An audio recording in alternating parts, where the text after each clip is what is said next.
Avui us explico un conte que es diu La pastanaga. Comencem. Vet aquí un bosc llunyà que mai havia estat trepitjat per humans. Un bon matí, un conill va trobar una gran sorpresa davant del seu cau. Una pastanaga gegant. Mireu,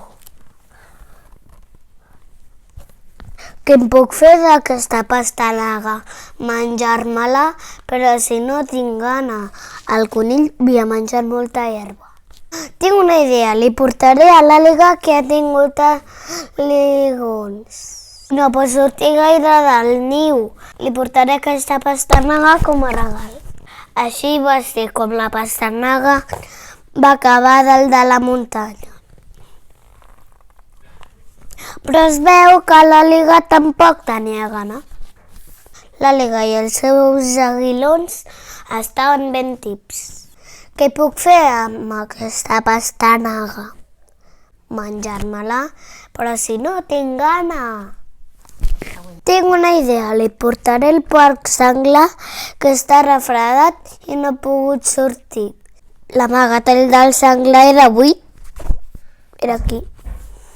Ja havia recuperat del refredat i havia sortit a buscar molts aglans. Quan va tornar es va trobar aquella pastanaga tan grossa. Què puc fer d'aquesta pastanaga? Menjar-me-la, però si no tinc gana. Tinc una idea, li portaré el conill que segur li encantarà.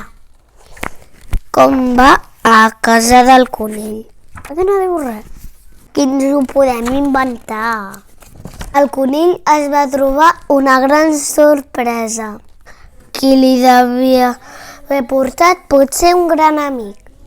La pastanaga la va plantar a prop del seu cau. Però aquella nit va caure una gran tempesta que va sacsejar tot el cos. I l'endemà li esperava una gran sorpresa. Havien nascut un munt de pastanagues. I va convidar tots els seus amics a menjar cada dia pastanagues. Quina sort, eh? I vet aquí un gos i vet aquí un gat, aquest conte ja s'ha acabat. I vet aquí un gos i vet aquí un gat, aquest conte ja s'ha fos.